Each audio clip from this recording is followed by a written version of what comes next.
ဒီသင်ခန်းစာတော့ VCDVD တွေပြုလုပ်တဲ့သင်ခန်းစာရဲ့အပိုင်းနှစ်ဖြစ်တဲ့ transition effect နဲ့ audio တွေထည့်သွင်းတဲ့သင်ခန်းစာပါကျွန်တော်တို့ပုံတွေတစ်ပုံနဲ့တစ်ပုံချိန်တဲ့အခါပုံတွေကဖြတ်ခနဲ့တစ်ပုံချင်းစီပြောင်းသွားပါမယ်အဲ့လိုမဖြစ်စေချင်ကျွန်တော် transition လှလှလေးနဲ့ပေါ့ပြောင်းလဲတဲ့ပုံစံလေးမျိုးနဲ့တစ်ပုံနဲ့တစ်ပုံချိန်သွားခြင်းနဲ့ပြောင်းသွားခြင်းနဲ့ဆိုရပါတယ်ကျွန်တော် transition ဆိုတဲ့တော့ပါဒီထဲမှာရှယ်ကိုကြိုက်တဲ့ပုံစံလေးတစ်ခုကိုကျွန်တော် drag ဆွဲပြီးအောက်မှာမြားလေးပေါ်ရင် mouse ကို click လုပ်ပေးလိုက်ပါဒါဆိုရင်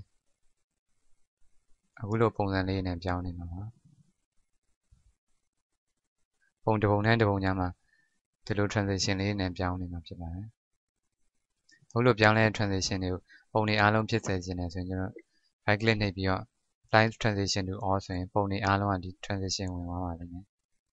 ပုံတွေအားလုံးပြောင်းလဲရင်ဒီပုံစံတိုင်းဖြစ်နေမှာပါအဲ့လိုမဟုတ်ဘူးပုံစံမျိုးမျိုးနဲ့ပြောင်းလဲခြင်းနဲ့ဆိုရင်အဲ့ပေါ်မှာ right click နှိပ်ပြီးတော့ random transition to all ဆိုတာနှိပ်လိုက်ပါဒါဆိုရင် transition တွေကပုံစံမျိုးမျိုးပေါ့ random ပေါ့တစ်ခုနဲ့တစ်ခုမတူဘဲနဲ့ပြောင်းလဲနေမှာပါဒါတော့ transition ထည့်သွင်းတာပါနောက်တစ်ခုကျွန်တော် effect ဆိုတာရှိပါတယ် effect ဆိုတာကျတော့ဘုလိုတစ်ခုနဲ့တစ်ခုပုံတွေရဲ့ကြားမှာထည့်သွင်းတာမဟုတ်ပဲဒီပုံတွေထဲမှာထပ်မံ effect တွေထည့်သွင်းလိုက်တာပါဟုတ်ဆိုရင်ကျွန်တော်ဒီ effect တစ်ခုထည့်သွင်းပါမယ်ဒီပုံလေးပေါ်မှာထည့်လိုက်ပါဒါဆိုရင်ဒီလို effect တစ်ခုထည့်သွင်းတာပါသူ့ခြုံလို့ချဲ့လို့ရပါတယ် effect ကိုဘယ်နေရာထိသွားမလဲဆိုတာခြုံချဲ့လို့ရပါတယ်ကျွန်တော်အခုဆိုရင်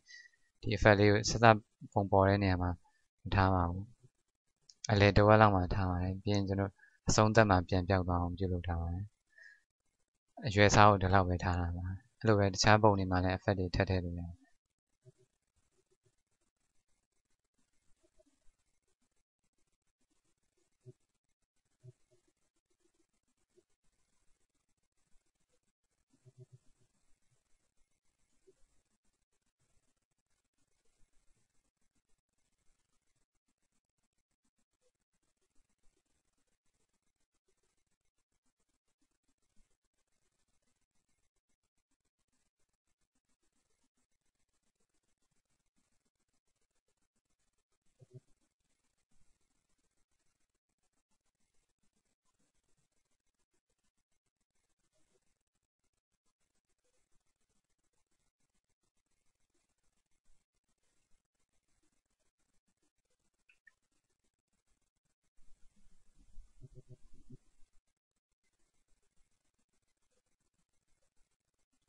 ဘလို့ကိုယ်စိတ်ကြိုက် transition တွေနဲ့ထည့်သွင်းပြီး effect တွေလည်းထည့်သွင်းပြီးဆိုတော့ကျွန်တော်နမူနာကြည့်ပါမယ်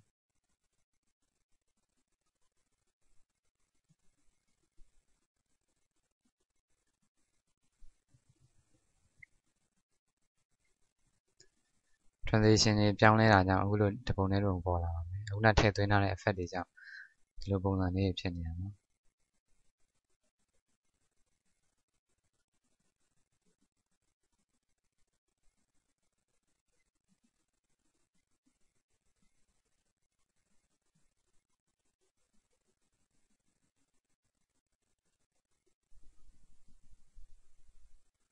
ဟုတ်ဆိုရင်ကျွန်တော် effect တွေ transition တွေထည့်သွင်းပါပြီတစ်ခုပဲကြံပါတော့ဒါ audio ပါ audio ထည့်သွင်းမယ်ဆိုတော့ကျွန်တော် media ကိုနှိပ်လိုက်ပါပြီးရင် file တွေကနေ input media ဆိုတာရှိပါတယ်အမှကိုကြိုက်တဲ့သင်းကိုရွေးပါပြီး open ဆိုတာနှိပ်လိုက်ပါဒီသင်းလေးကိုဖြည့်ပြီးတော့ကျွန်တော်ထည့်သွင်းနေတဲ့နေရာတက်တဲ့ကို click နှိပ်လိုက်ပါဒီသင်းကရှည်နေမယ်ဆိုရင်တော့ကျွန်တော်ဒီပုံတွေစုံသွားတဲ့အတိုင်းသင်းကဆက်လာနေမှာအဲ့လိုမဖြစ်ချင်ဘူးဆိုတော့ဒီသင်းကိုဖြတ်တောက်လို့ရပါတယ်ဒီအနီရောင်ကတ်ကြီးပုံစံလေးကိုဖြည့်ပြီးတော့ဘယ်ဘက်ရွှေ့လာပါဒါဆိုရင်ဒီနေရာမှာသင်းကအဆုံးသတ်သွားပါလိမ့်မယ်ဟိုကျွန်တော်ဒီသင်းနဲ့ပုံလေးတွေနမူနာကြည့်ချင်တယ်ဆိုရင် entry project ကိုနှိပ်လိုက်ပါပြီး play ဆိုတာနှိပ်လိုက်ပါ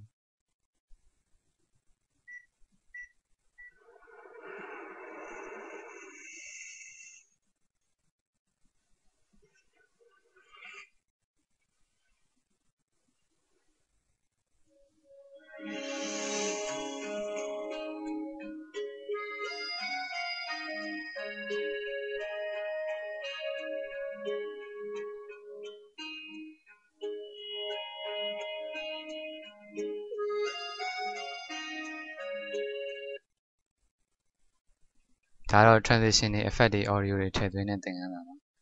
DVD တွေ VCD တွေပြုလုပ်တဲ့သင်ခန်းစာလည်းဆက်လက်ပြီးလေ့လာပါအောင်